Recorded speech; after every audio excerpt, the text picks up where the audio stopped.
तेरे बांगड़ के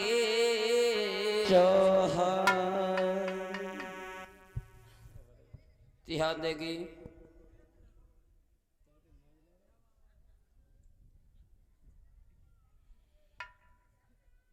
भगवान की इस कथा को चलते हुए है चतुर्थ दिवस प्रारंभ की ओर है, जिसमें आपने सुना किस प्रकार और नाथ संप्रदायों में जो संत हुए हैं, जो सिद्ध पुरुष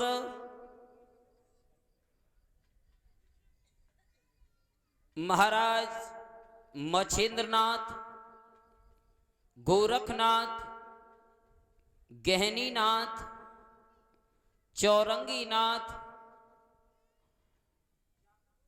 इन नाथों का आपने बड़े ही विधि विधान से विस्तार पूर्वक कथा को रसास्वादन किया। अब एक नाथ और रह गया जिसका नाम है देवनाथ। मेरा भी जन्म कराओ, बहुत दिन है गए। तुम्हारा जन्म फिर कराओगे? मैंने का ध्यान कम भी जन्म बहुत दोबारा कराओ। अच्छा, चलो तुम्हारे भी जन्म की रचना होगी। हाँ, मैं मृत्यु कांड और प्रमाण पत्र दूं नगारो।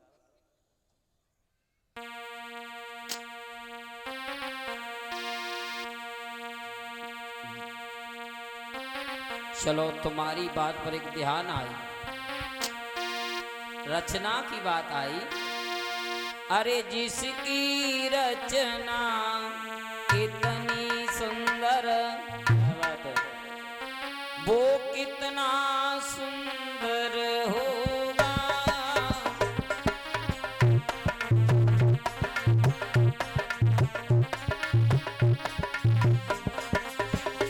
अरे नाम तुम्हारा तारनहारा, कब तेरा दर्शन होगा। नाम तुम्हारा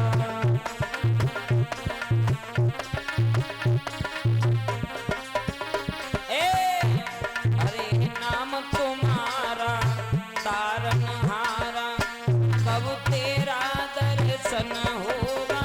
अरे नाम तुम्हारा तारनहारा, कब तेरा दर्शन होगा।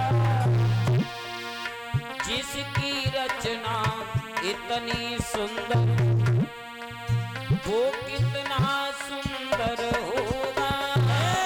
जिसकी रचना इतनी सुंदर, वो कितना सुंदर होगा।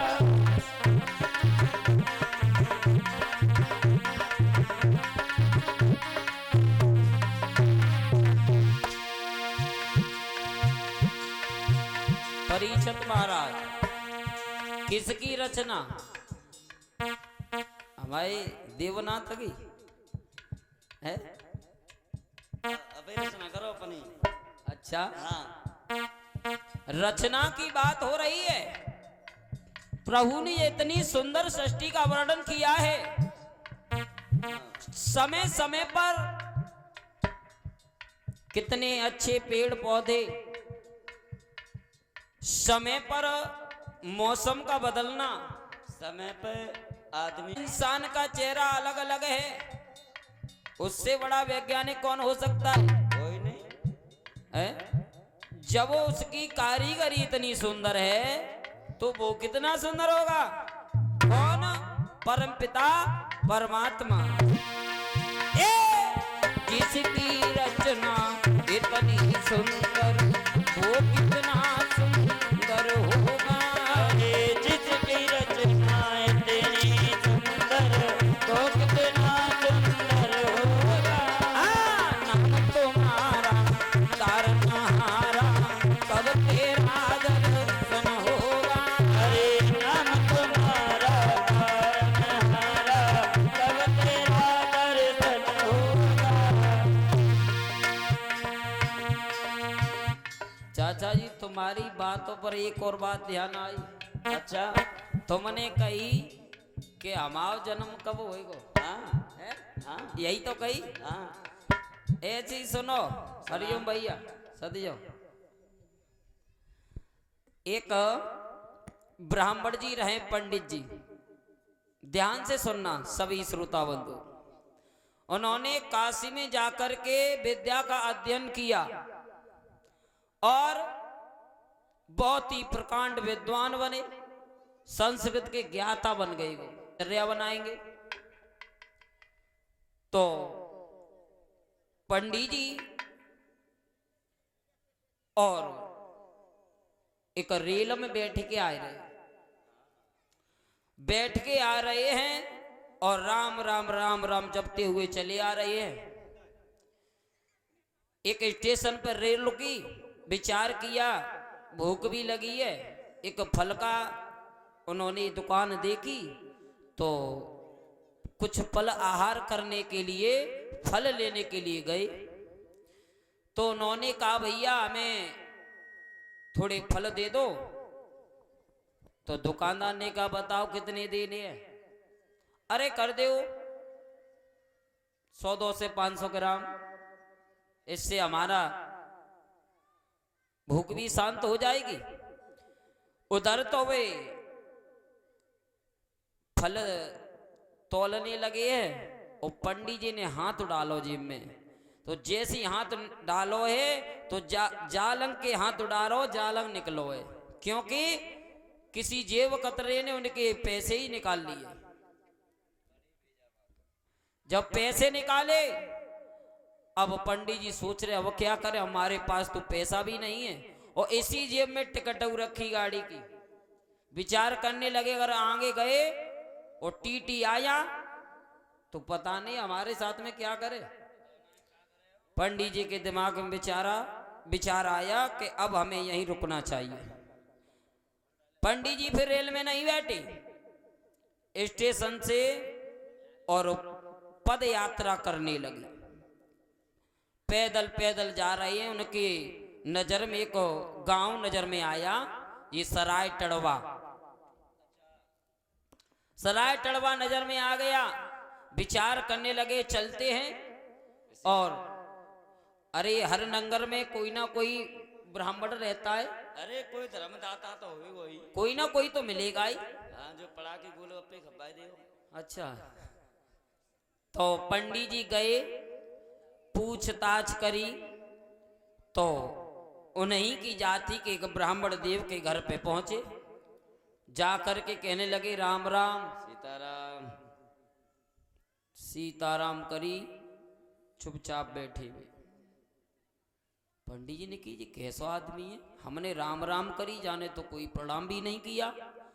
पंडित जी बोले चलो कोई बात नहीं। एकदम से बोले अरे हम काशी से आए हैं पता है, और हम बहुत अच्छी भागवत करते हैं, हम काशी से आए हैं। लायो पूरे हाथ आयो। एकदम से वे बोले तुम काशी से आओ चाहे कलकत्ता से आओ, हमें कौन से मतलब है, आओ बताओ। कहने लगे ये बड़ा अजीब आदमी है। भाई देखो हम तो मूडी आदमी हैं, मूड के साथ बात करते हैं। देखो अरे हमने सोचा हम ब्राह्मण हैं, आप भी ब्राह्मण हो, ना तुम सोचा तो चो हमारे बारे में। तो आप हमारी भाई वैसे छोड़ो, इंसानियत की बात छोड़ो, अगर जात वाला जात को नहीं मरेगा तो आप क्या करोगे हमारे साथ में। वो आदमी कहने लगा आप कहना क्या चाहते हो? हमारे कहने का मतलब है कि हम भागवत करते हैं, ऐसा करो आप अपने गांव में भागवत करवा लो। हाँ हाँ, गड़ा भरवाई दूं। अब तो वो आदमी कहने लगा ये भागवत क्या होती है, ये बताओ पहले। ये भागवत होती क्या है कि तुम नहीं जानते? उस भागवत के सुनने से आपका उद्धार हो जाएगा। लेकिन ज्यादा जिद पकड़ी तो दूसरे पंडित जी बोले देखो यहीं बैठो, हम अपने गांव के प्रधान को पूछ के आवत है। अब वे जो गांव के पंडित जी थे और उदय प्रधान जी के पास हम पहुंचे और जा करके बोले, महाराज जय सिया राम, कहो कैसे आना हुआ। महाराज एक बात कहें, एक ब्राह्मण जी आए हैं और वो कहते हैं कि हम भागवत करना चाहते हैं। प्रधान जी बोले, ये भागवत क्या होती है? अरे हमारे यहाँ कभी नहीं, उसे भगाओ, कौन आया है, ये भागवत क्या होती है? तो पंडित को बहुत ही लज्जित होना पड़ा, विचार करने लगा, इस पंडित के चक्कर में आज मेरे को कितना बेइज्जती होना पड़ा है। वो लज्जित होकर के वापस होने के चले, तब तक यह बातें प्रधान जी के नाती सुन रहे थे। दो छोटे छोटे नाती रहे, उन्होंने सुना, आए कहने लगे, बाबा बाबा हम ना, हम तो भागवत देखेंगे। भागवत? वो कहने लगे प्रधान जी, अरे क्या पागल हो, नहीं नहीं हम तो भागवत देखेंगे। अब भागवत सुनने की होती है क्या देखने की होती है? अब तो ये सोच रहे हैं बच्चों ने, तो ये सोचा कि भागवत में जन क्या दिखाया जाएगा, जो जादूगर लोग आते नहीं है, कहूँ भालू कहूँ बंदर लेके आओ तो मैंने नचावत है, ऐसा सोचा। तो प्रधान जी ने कहा पंडित से, अरे जाओ उससे बुला कर ला, हमारे बच्चे रो रो के पागल होते जा रहे हैं, आकर के भागवत दिखाए, क्या भागवत में दिखाना चाहता है। तो वे भाग के गई, जा कर के बोले, सुनो चलो, हमारे प्रधान जी ने कहा है चलो उनको भागवत जा कर के दिखाओ। पंडित जी बोले, भागवत दिखाएं? कि हाँ, अरे उनके बच्चे रो रो के परेशान हैं। पंडित जी ने कहा, तो शांति धीरज रखो, ने कहा स्नान ध्यान तो करने दो। अरे स्नान ध्यान हो गया, चल करके भागवत दिखाओ। पंडित जी ने कही, हमें लगता है जे गांव मूर्खने को है। हाँ, फंस गए, विचार करने लगे। पंडित जी ने हाथ में जल लो और अपने खुद ही मंत्र पढ़ो, ओम पवित्र पवित्र सर्वास्ताम गतुमेवा से पुंडी काचम विवांतरे सुचि। अपने खुद ही अपना हाथ पांव धो ले, चलो। और अपने आसन को पवित्र किया, विचार कर रहे हैं, तिलक लगा करके और आसन पवित्र करके कथा चालू कर देंगे। पहुंचे, जा करके बोले, अरे हमारे बच्चे परेशान हैं, भागवत दिखाओ। अब तो पंडित जी ने कही, प्रधान भी ये भी कह रहे हैं कि भागवत दिखाओ। तो पंडित जी ने आसन लगाओ, एक शिला थी उस पे बैठ गए और अपनी मंत्रों का जाप करने लगे, जाप करने लगे। और इधर में जो प्रधान जी थे, वे खाए हुए के लिए बहुत मरे जाता है। हाँ, प्रधान जी अबे ऊपर मर ले जाइए। और उन्होंने, अब बच्चे और गांव के बहुत भीड़ इकट्ठी हो गई, निगाह बांध कर देख रहे हैं कि अब खुद ये दिखाएंगे। और वहां श्रीमद् भागवत का और अध्ययन होने लगा। प्रधान जी घर में घुस गए, जाए के नाक अनु भरे आए, खाए के। एक बात और बनी गई, जा शिला पर पंडित जी बैठे भागवत कर रहे थे और प्रधान जी पटिया पे लेटता है।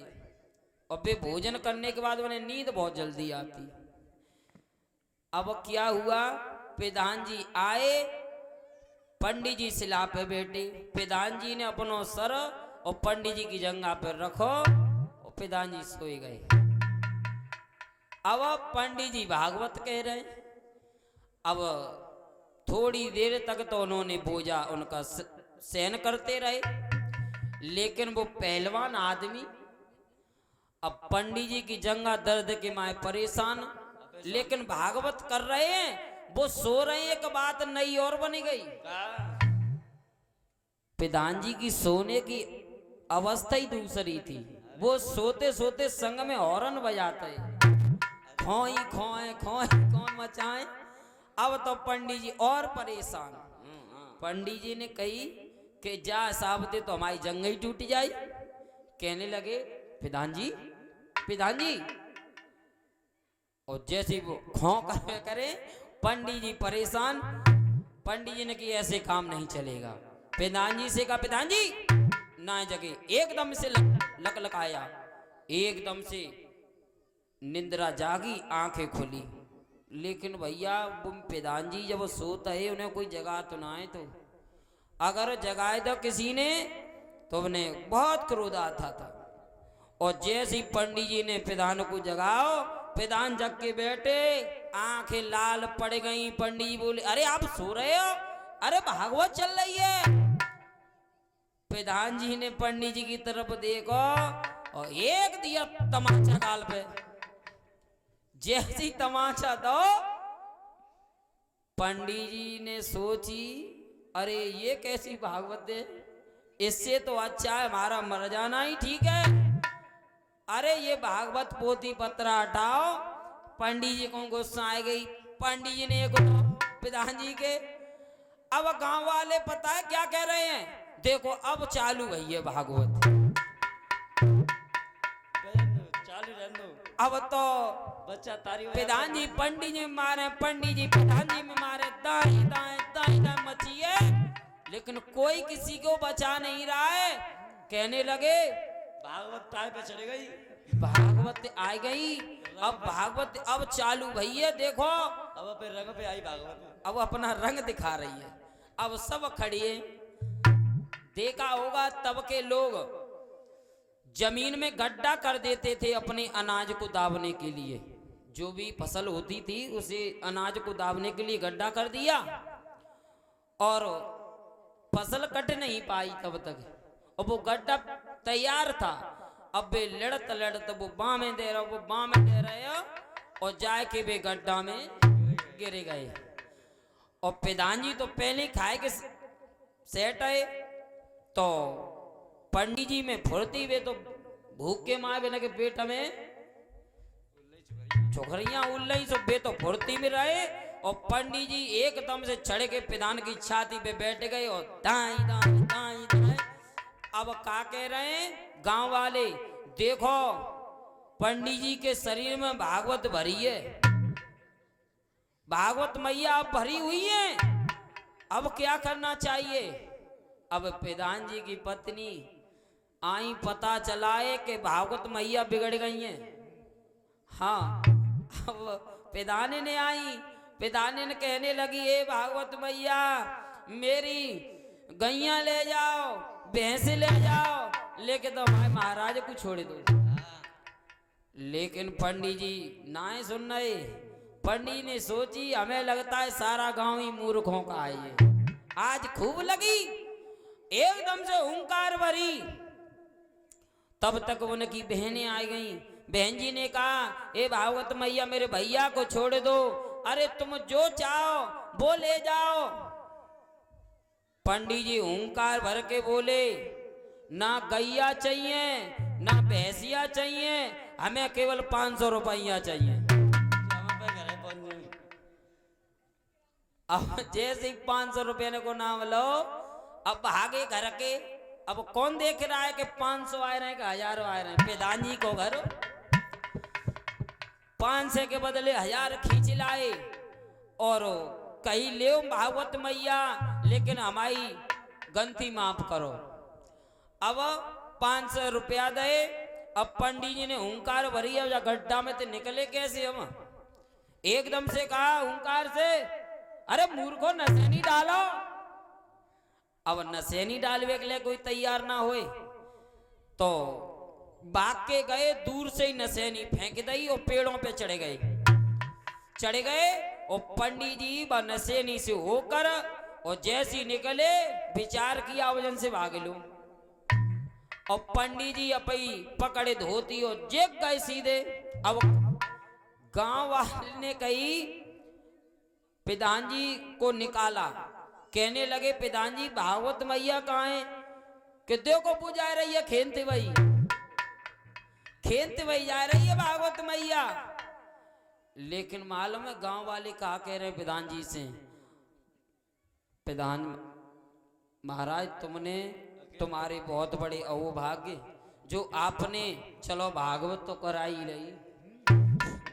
अब प्रधान जी क्या कह रहे हैं कि देखो तुम्हें चार पंचों की कृपा है, जो आपकी कृपा से आज भागवती भी हो गई और आप लोगों की कृपा है तो भैया ना तुम भागवती भाई और भागवत भी हो गई।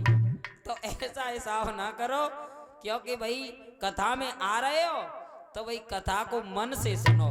जैसे अबे हमारे देव महाराज कह रहे कि हमारा जन्म कराओ, अब इनको जन्म कैसे कराए हम? चलो सभी भक्तजन ताली बजा कर एक भजन बोलो, उसके बाद कथा को पान करेंगे।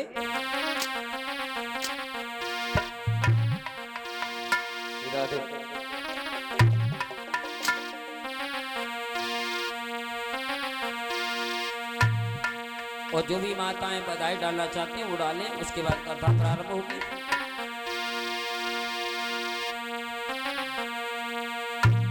अरे कोयल बनी गई राधा रानी, अरे कान्हा बनी गए ब्रज के मोर,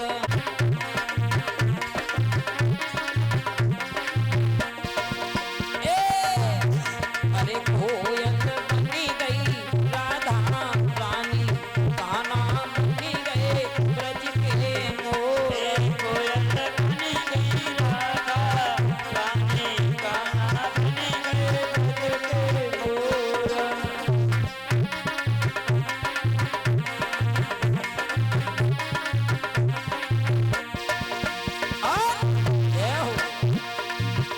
अरे मीठे बोल लगे राधा के, मीठे बोल सुने राधा के, मीठे बोल लगे राधा के, मीठे बोल सुने राधा के। अरे जैसे बिजली की खिंची डोर, कोयल बनी गई राधा रानी, कान्हा बनी गए ब्रज के मोर, कोयल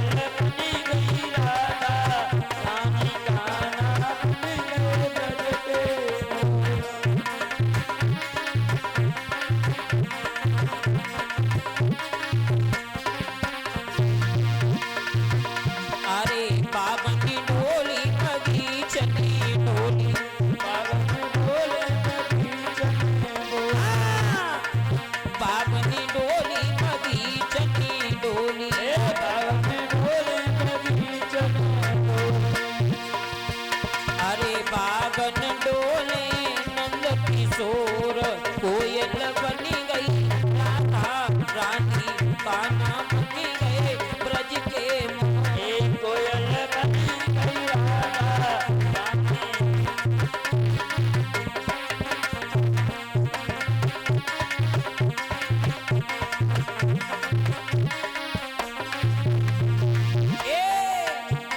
ये कोयल बनी गई राधा रानी, कान्हा बनी गए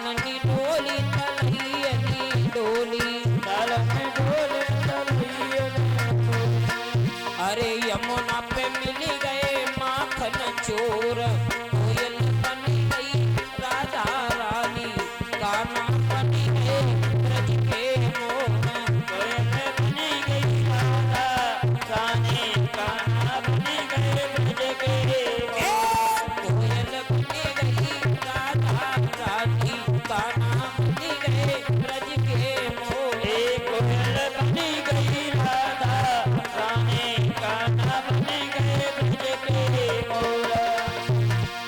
अरे महल अठारी मोही नहीं सोहावे, महल अठारी मोही न सोहावे,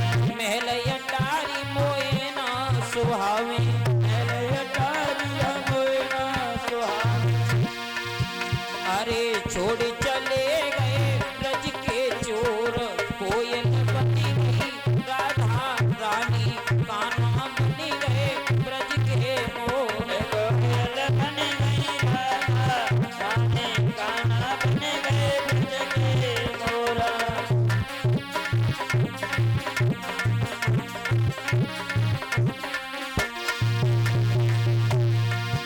अरे बन गए ब्रज के मोर, मोहन बन गए ब्रज के मोर, कोयल बन गई राधा रानी, कान्हा बन गए ब्रज के मोर। कोयल बन गई राधा रानी। कथा पर जिस समय आपने कथा को सुना, चौरंगी नाथ के बारे में,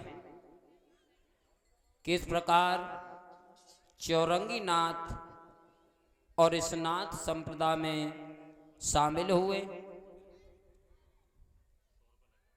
कल आपने सुना गहनी नाथ के बारे में।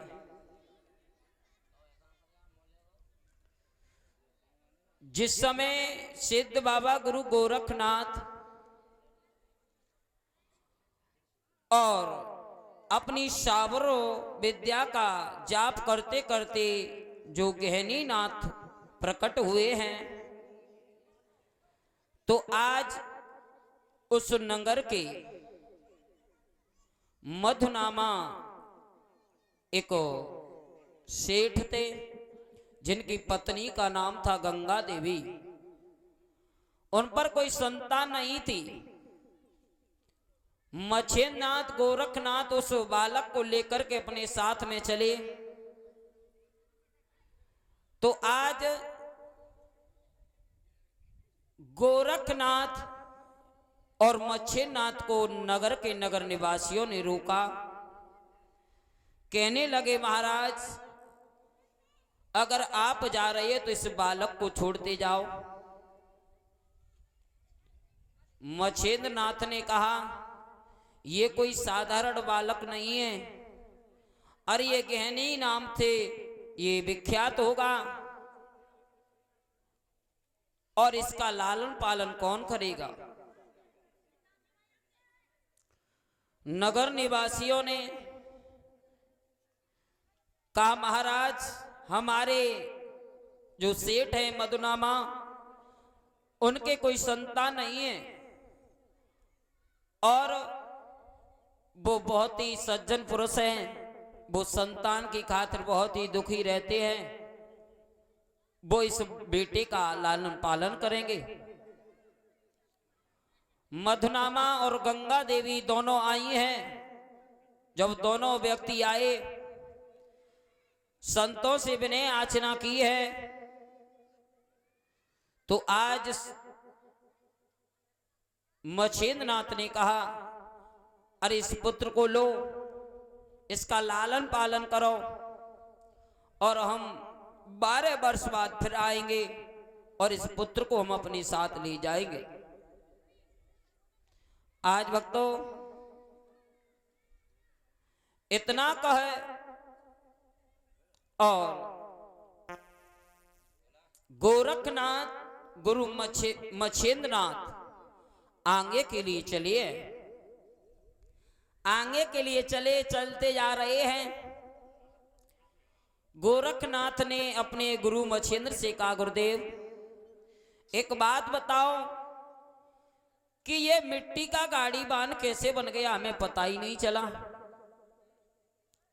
जब ये शब्द कहा, मछेंद्रनाथ ने कहा, बेटा आप उस सावर विद्या का अध्ययन कर रहे थे, और ये सावर विद्या में बहुत ही तासीर हुआ करती है, और बेटा अभी आपके पास कुछ विद्याएं अधूरी हैं, उन्हें पूरा करने के लिए आपको भगवान शिव की आराधना करनी होगी,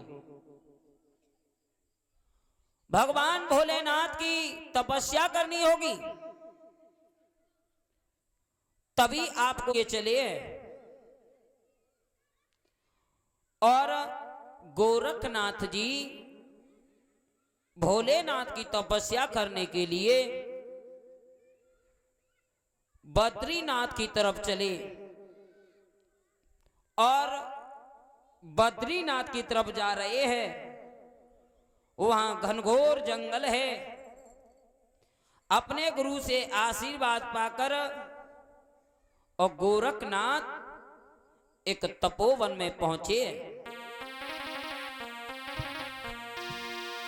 और एक बट वृक्ष के नीचे कांटों पर खड़े होकर सिद्ध बाबा गुरु गोरखनाथ इतनी कठिन तपस्या में लीन हुए।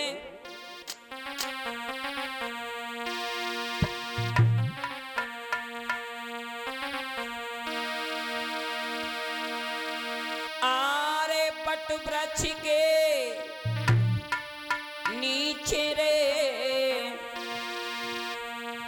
और तप पे खड़े तपधारी।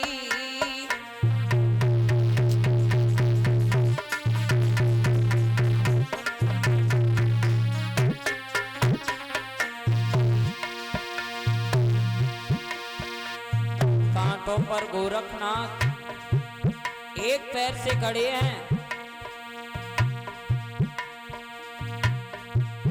और गोरखनाथ ने अन्न जल ग्रहण करना बंद कर दिया। केवल बाय का सेवन कर रहे हैं। बट वृक्ष के नीचे रे और तप करी रहे तपधारी।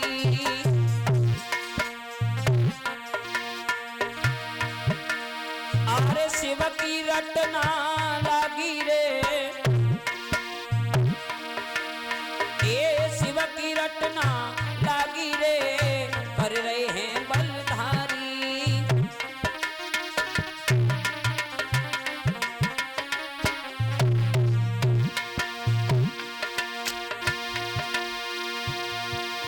महाराज गुरु ने बरसी रही बिताए और करी तपस्या कठिन, भोले बाबा गए वापस आए।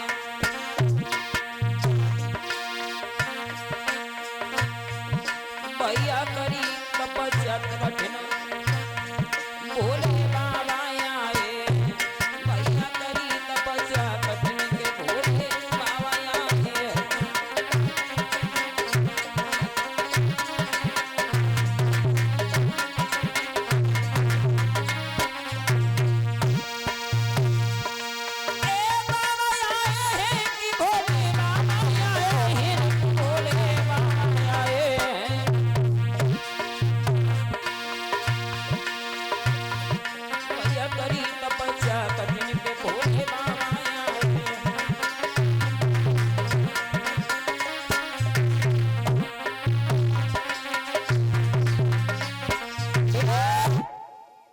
आज भोले बाबा की जब कठिन तपस्या की है, भोले बाबा अति प्रसन्न हुए। गोरखनाथ की यह भक्ति देखकर प्रकट हुए हैं। कहने लगे, मैं तुम्हारी तपस्या से अति प्रसन्न हूं। आप क्या मांगना चाहते हो? आप इच्छानुसार वरदान मांग सकते हो। गोरखनाथ दोनों हाथ जोड़ करके कहने लगे, प्रभु अगर आप मुझे कुछ देना ही चाहते हो तो केवल जो मैंने ये विद्याएं प्राप्त की हैं, इन विद्याओं में मैं परिपूर्ण रहूं और मैं आपके चरणों का दास बना रहूं, यही मेरी आशा है। आज जब इतना काहे तो आज भोलेनाथ ने कहा, आपकी हर विद्या आपके काम में आएगी और आप आगे चल करके सर्वश्रेष्ठ नाथों में सबसे पहले आपका नाम आएगा और नाथ संप्रदाय को आप आगे बढ़ाओगे। आज भक्तों, इधर में तो गोरखनाथ ने वरदान प्राप्त किए हैं और उधर में देखिए जिस समय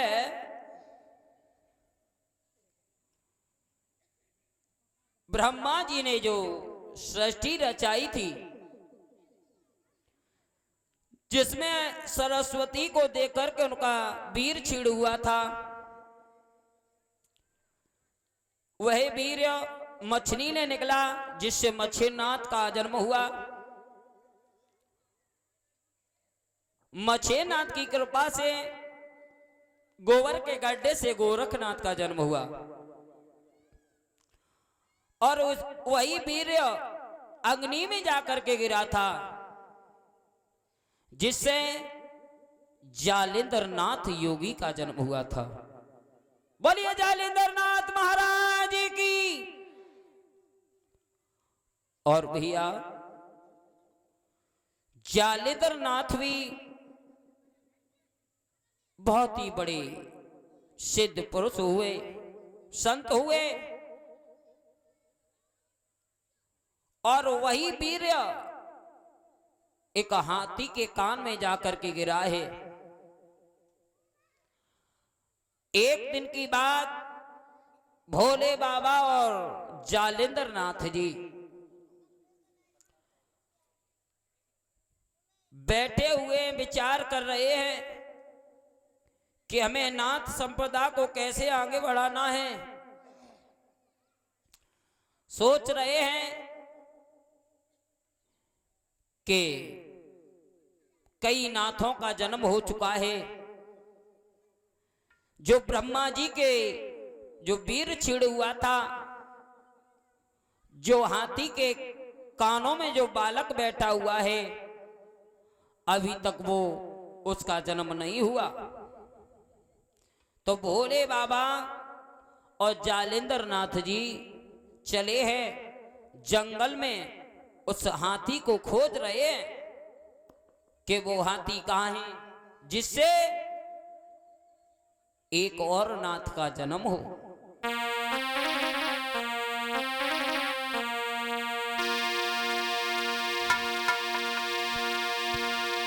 कि भोले बाबा चलिते भैया और जंगल की सीमा दबाई है, जालिंदर नाथ संग में उनके बिकट बनी में जाई है।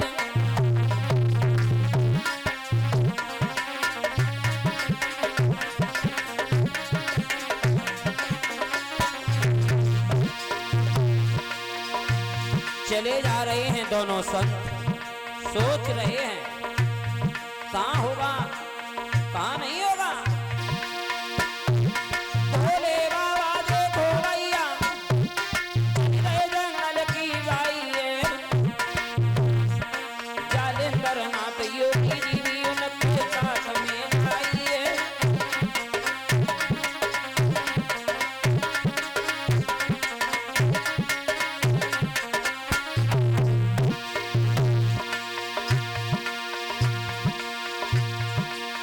जब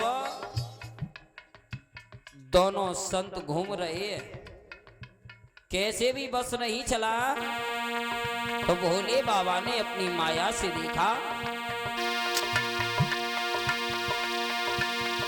बाबा ने माया फैलाई, बाबा ने माया फैलाई, तो दिखने लगा वो अपनी है।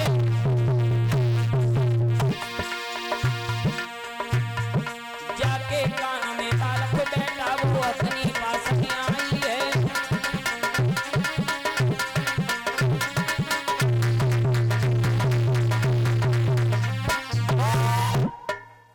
आज माया से आज वो जिस हाथी के कान में वह बालक पल रहा था, आज उसी हाथी के पास में गए हैं और आवाज लगाई है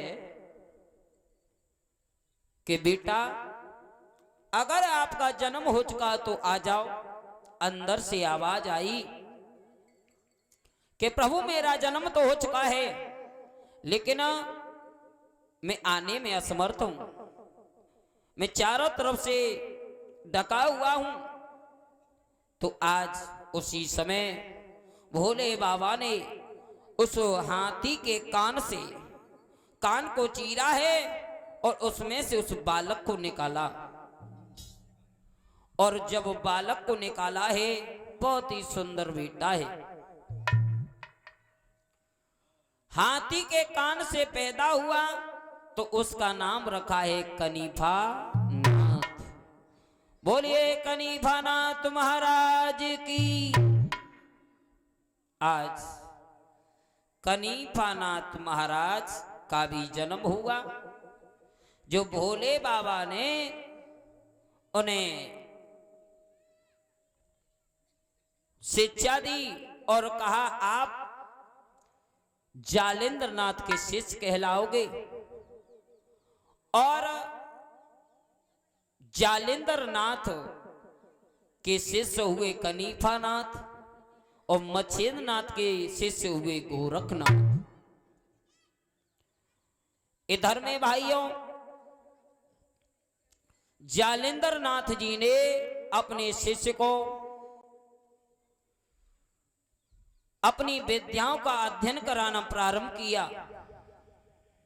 और कहा बेटा ये विद्याएं सरलता से नहीं आती हैं, इसमें आपको कठिन परिश्रम करना होता है। कठिन परिश्रम करना होता है, इसलिए आप हमारी बात मानो और आप भी तपस्या करो।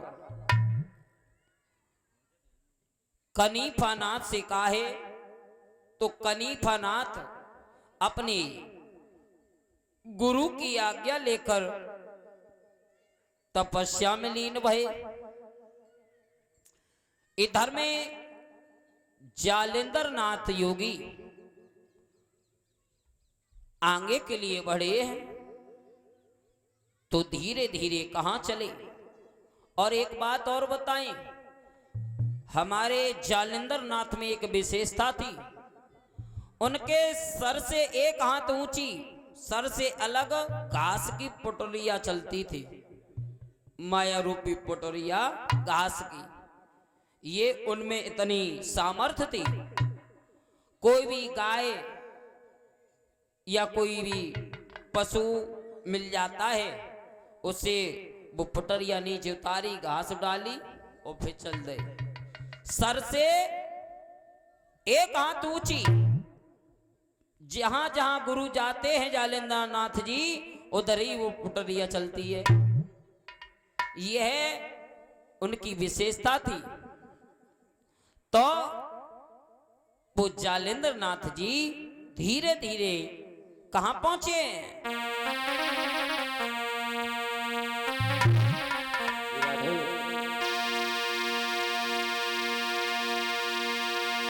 कि जालेंद्र नाथ योगी भैया हेला पट्टन नगरिया वहां के राजा गोपी चंद्र उनकी नगरी में अलख जगा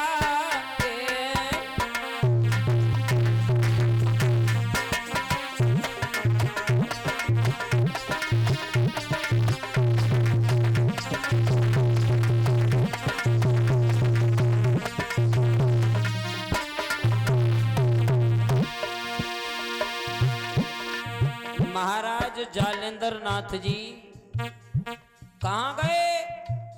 हैलापट्टन, जो गौड़ बंगाली में पड़ता है।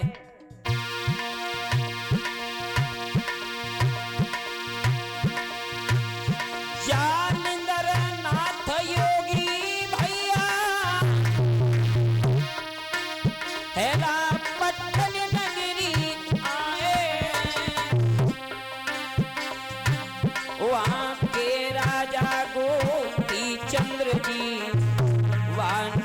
में अलख जगाए।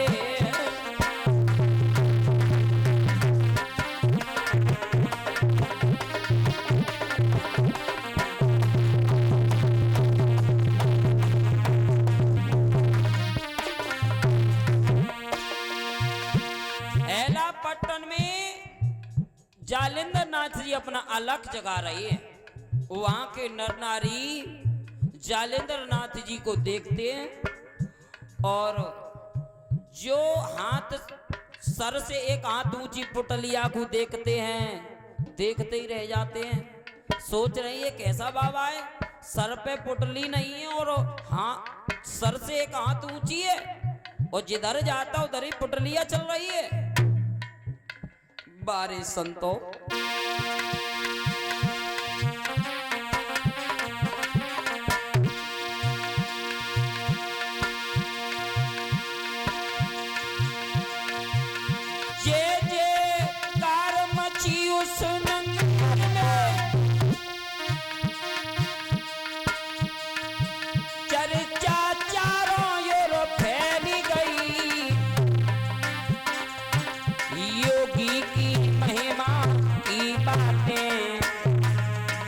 जब रानी मैना बंदी पकड़ गई जवान।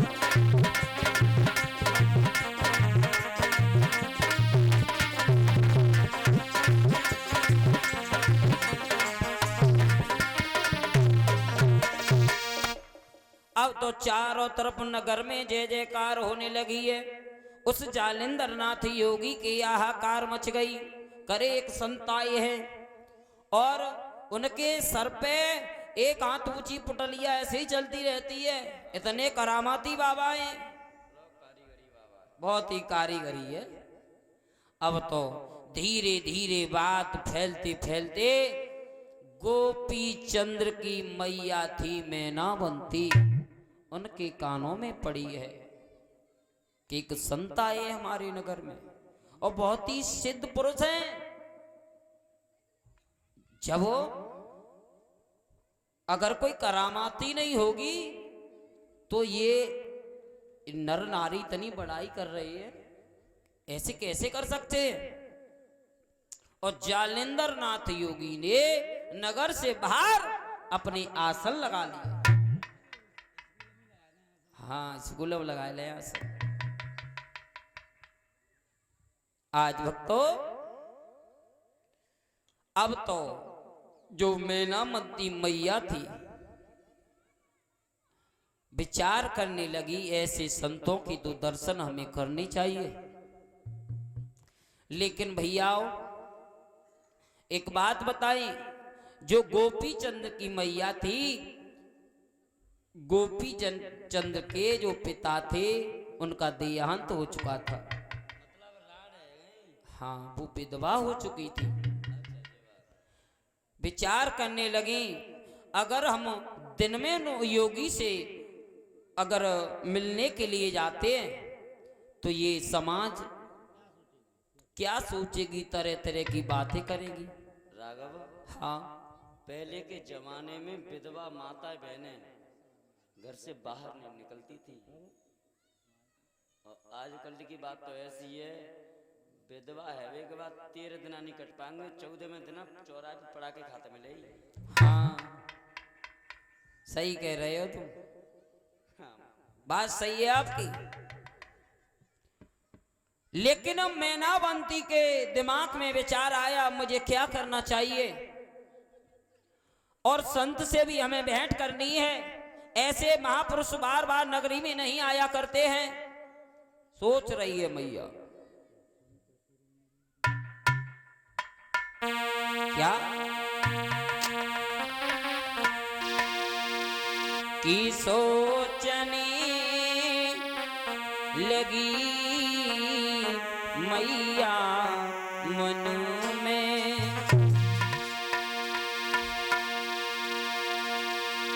और ये जीवन दिन व्यर्थ खो रहे हैं।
सोच रही है मैया, ऐसे काम नहीं चलेगा। और उसने विचारा कि दिन में नहीं तो हम उन संत से रात्रि में और उनकी दर्शन करने के लिए जाएंगे। उसी समय भैया रात्रि के समय मैया मैनावंती जहां गुरु जालिंदर नाथ जी अपने आसन लगाए हुए है और छुपकती हुई कुंजा घर की ओट छुपक रही है, कुंभा घर की। और धीरे धीरे मैया आज जालिंदर नाथ योगी के पास में पहुंची हैं। जालिंदर नाथ योगी को देखा, आज संत जी को देख कर के आज मैया ने प्रणाम किया। जालिंदर नाथ योगी ने एकदम से अपनी भजन में लगे हुए थे, आंखें खुली, देखा रात्रि के समय और ये एक स्त्री और हमारे पास क्यों आई है।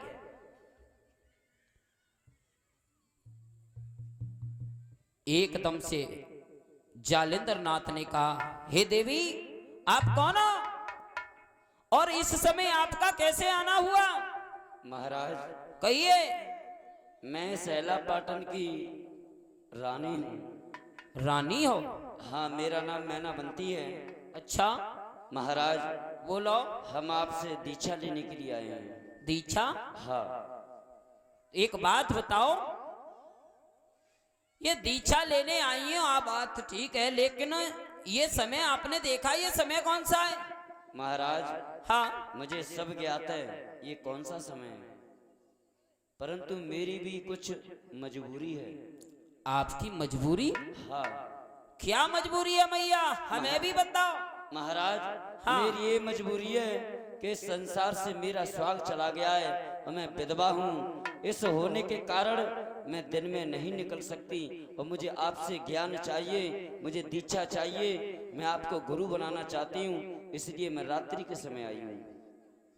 अच्छा, जैसे इतने शब्द सुने जालिंदर नाथ ने उस मैया की उस रानी की भाव भक्ति को देखा, विचार करने लगे कि जब ये हमारी दीक्षा, हमसे दीक्षा लेने के लिए आई हैं तो हमें भी इनको निराश नहीं करना चाहिए। जालिंदर नाथ योगी ने और कहा, मैया हम योगी हैं, हम योगियों से आपको दीक्षा लेना पहली बात शोभा नहीं देता। आप हमारी क्या सेवा कर सकती हो? महाराज हाँ, आप जो चाहे मैं वो सेवा करूंगी। मुझे आप अपनी शिष्या बना करके मुझे ज्ञान दीजिए। अच्छा। क्योंकि महाराज जिस दिन से मेरे पति इस संसार को छोड़ के गए हैं, उस दिन मैंने ये समझ लिया कि इस संसार में प्राणी आता है जाता है, खाने पीने में सारा जीवन व्यर्थ जाता है। ऐसा कोई बताएं कि आगमन गमन से मेरी मुक्ति हो जाए। आज भक्तों जब ये बातें सुनी हैं, जालिंदर नाथ योगी बहुत ही खुश हुए और अब तो उस मैनावंती रानी को दीक्षा दी है। और अब तो मैया ने कहा, महाराज मैं रात्रि के समय आया करूंगी, आप मुझे अपने ज्ञान उपदेश कराया करना। अब तो नित्य प्रतिदिन और मैया जालिंदर नाथ योगी के पास में रात्रि के समय जाती हैं और ज्ञान उपदेश और सुन रही हैं। लेकिन जो गोपी चंद से उनके पुत्र गोपी चंद की रानियों ने जब अपनी सासू माता को देखा, ये रात्रि के समय जाती कहां पर है। एक दिन उन्होंने देखा, उन्हें पता चला ये कोई बाहर से संत आए, उनके पास जाती है। आज उन्होंने गोपी चंद्र को और अपनी मैया के बारे में गलत विचारों से गोपी चंद के कान भरने लगे। कहने लगे आप तो इस राजकाज में लगे रहते हो, अरे तुम्हें किसी बात का कुछ पता है। गोपी चंद ने कहा क्या हुआ, अरे क्यों नाराज हो आप। कहने लगी तुम्हें पता है, अबे तो राजकाज में लगे रहो, जब समाज में तुम्हारी ये नाक कट जाएगी तब पता चलेगा। हाँ अबे लगे रहो, गद्दी पे बैठ गए, अबे कछु घर की चिंता है ना। ये देखो तो ये अम्मा रात में कहाँ चंद देते हैं, अम्मा पे ध्यान दो बेटा। कछु क्या कह रही हो आप। तुम अपनी अम्मा मावना देख रहे ने को। अम्मा, हाँ अरे क्या आप उल्टी सीधी बात करती जा रही मेरे मैया के बारे में। अरे हम उल्टी सीधी बात नहीं कर रहे, तो जब कट जाए तब नरम पर है। कछु दिना में दुनिया बाई कंगे में तो वही कह रहे हैं। अच्छा हाँ देखो कल बाबा ते सट्टे कट्टे कर लीजिए।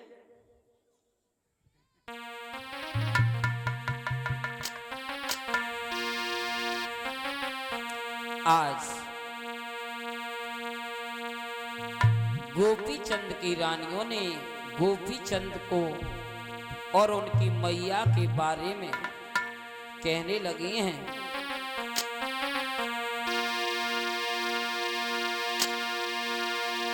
कि सुन ले मेरे महाराजा,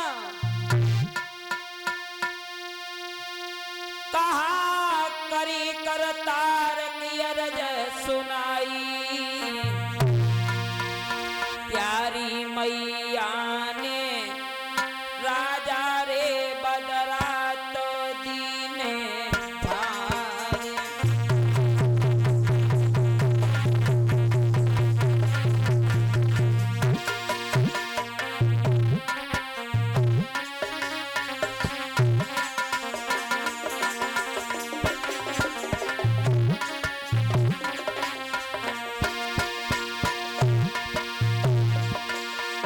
मैया ने तुम्हें नहीं पता है जुल्म ही कर दिया। क्या किया? आज दिन वाला तो घर रही बात सुना, ये दिन वाला तो घर रही बात हम कहीं सुनो महाराज, सुनो महाराज। अरे आधी रात के समय तो सारी प्यारी महाराज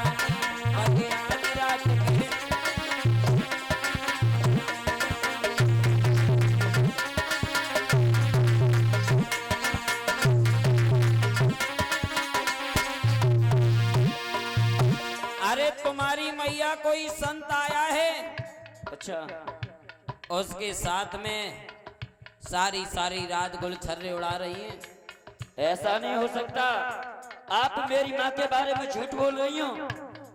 हमारी बात पर यकीन नहीं है। अगर रानी लोमावंती अगर ऐसी बात है तो मैं अपनी माँ को देखना चाहूंगा, वो जाती कहाँ है।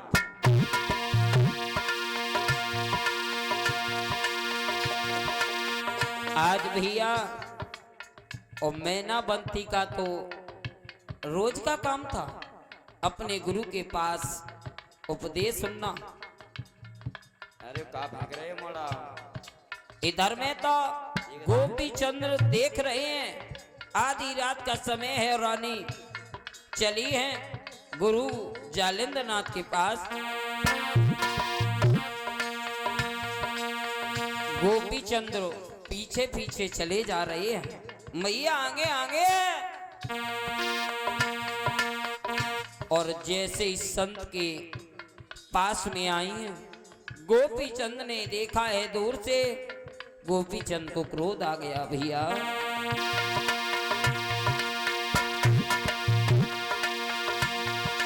एक क्रोध आयो जब राजा को, आरे भ्रमटी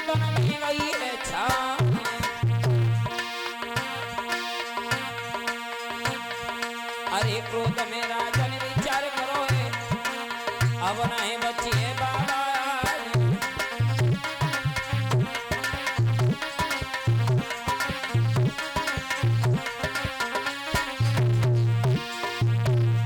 गोपी चंद्र विचार कर रहे हैं, जय हो। मेरी रानियों ने जो कहा वो बात सत्य है।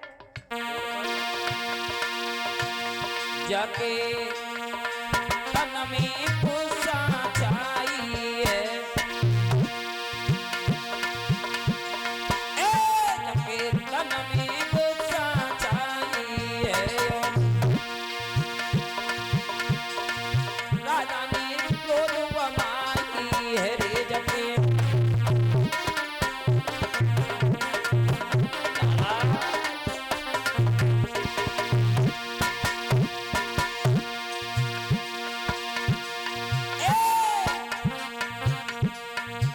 एक जावती है एक आवती है,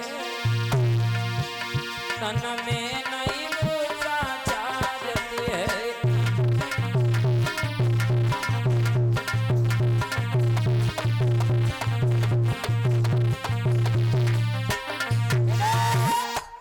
आज इधर में और गोपी चंद ने जब यह देखा है तो गोपी चंद ने क्या किया, आदेश दिया है कर्मचारियों को और कहा आज मैं अपनी मैया से तो कुछ नहीं कह सकता, लेकिन इस संत की इतनी हिम्मत, आज मैं इस संत को ही नहीं रहने दूंगा। 7 हाथ जब गड्ढा खुदवाया है,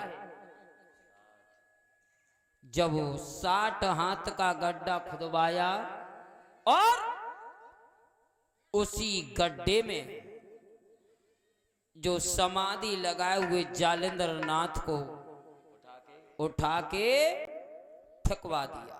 आज मैं जाऊ माता में नहीं छोड़ूंगा, नहर में फेंकूंगा। आज भैया जालेंद्र नाथ को जब गड्ढे में दबवा दिया है, इधर में तो जालेंद्र नाथ अपनी समाधि स्थल में है और भक्तों मैया मैनावंती अपने बेटा गोपी चंद से कुछ नहीं कह सकी और इधर में तो जब राजा ने जालेंद्र नाथ जी को गड्ढे में डलवा दिया है और भैया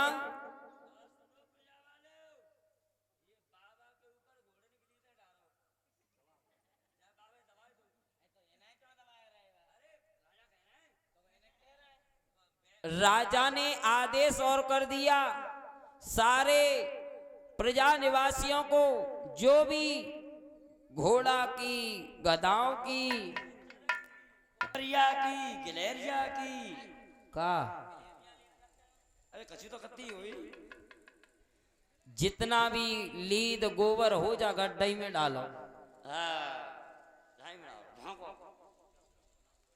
जो 4 दिन में गड्ढा भरना हो वो 2 दिन में नीचे करो, भराओ। अब तो आदेश कर दिए, राजा वाली बात भैया। आदेश पाते ही जितना भी नगर का गोबर कूड़ा होता है गड्ढे में डाला जाता है, धीरे धीरे जालेंद्र नाथ दबने लगे है। इधर में तो जालेंद्र नाथ की कैद हुई। अब आ जाइए मछेंद्र नाथ की तरफ, जो अपने शिष्य गोरखनाथ से कहकर गए कि आप तपस्या करो, हम आगे भ्रमण करेंगे। तो आज धीरे धीरे जालेंद्र नाथ जी आगे बढ़े हैं।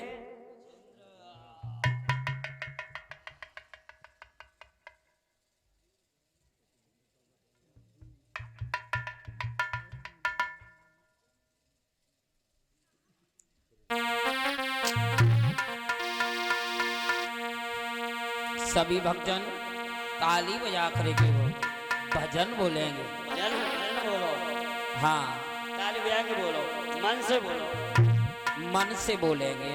मन से ताली बजा। तो और जो भी मैया बधाई डाले वो डाले। आरी गोरी हम तो चले परदेश और दिल अपने का थामियो। गोरिया तो चले परदेस, दिल अपने को थामियो।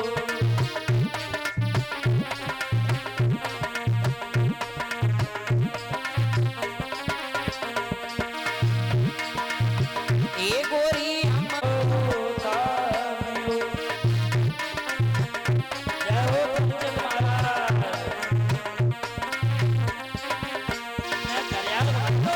क्या बात है परीक्षित महाराज। ए गोरी ससुर के पीछे पीछे चालिया।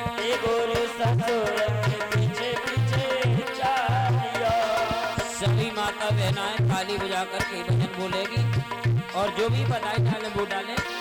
ये जो ए गोरी ससुर के पीछे पीछे चालिया।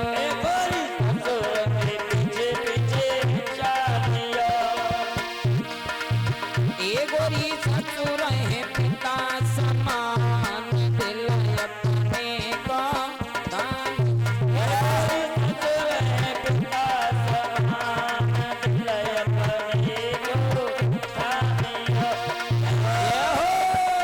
गोरी हम ततने परदेस दिल अपने का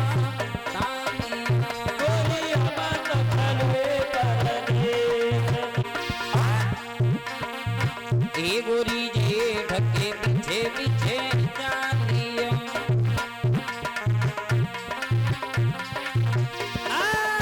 ए गोरी जेठ के पीछे पीछे चालियो। ए गोरी जेठ है धर्म समान दिल अपने को थामियो।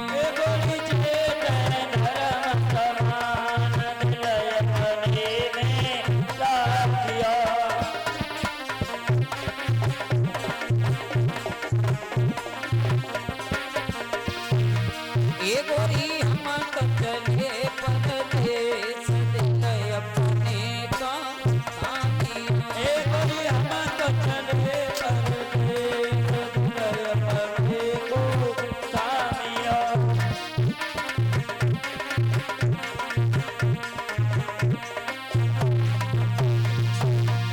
ए गोरी सास के पीछे पीछे चालियो।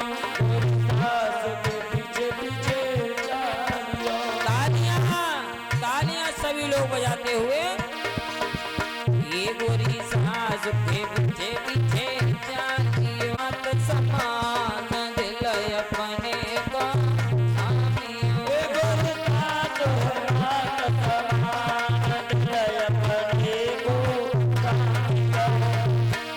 गोरी हम तो चले परदेस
जगन्नाथ धाम की यात्रा करने के बाद और रामेश्वर पहुंचे हैं समुद्र के पास, जहां पर हनुमान जी बैठे बैठे स्नान कर रहे हैं। हुआ क्या, तभी वहां अचानक वर्षा होने लगी। जब बारिश होने लगी है तो बारिश होने के कारण हनुमान जी ने विचार किया, अभी तो स्नान ध्यान करके फ्री भए, फारिक भए, अब ये वर्षा और होने लगी।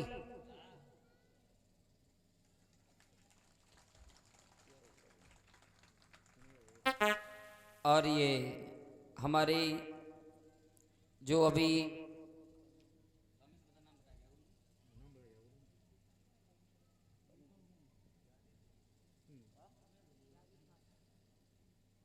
श्रीमान हमारे ज्ञादीन जो अध्यापक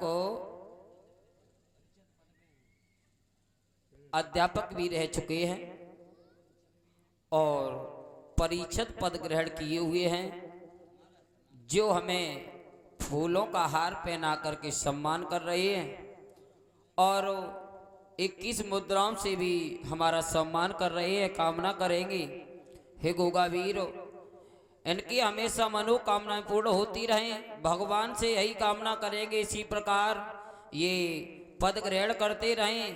आज परीक्षित का है, कल और किसी का भी करें।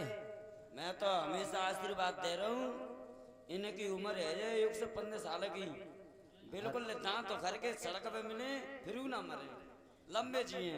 बोलिए गोरखनाथ महाराज की। तो हनुमान जी ने विचार किया, ये वर्षा होने लगी है, अगर ऐसे ही भीगते रहे तो ठंड के मारे। तो हनुमान जी ने विचार किया एक बहुत बड़ा विशाल पहाड़ है और उस पहाड़ को खोदना प्रारंभ किया। अब वह खोद रहे हैं। इधर में मच्छेंद्रनाथ जी एक अद्भुत कार्य दूर से देख रहे हैं, विचार कर रहे हैं कि ये कैसा बंदर है। और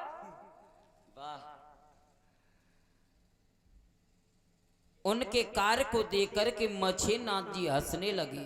बहुत अच्छे। उन्हें आश्चर्य हुआ कि ये बारिश हो रही है और ये इतने विशाल पहाड़ को खोद रहा है।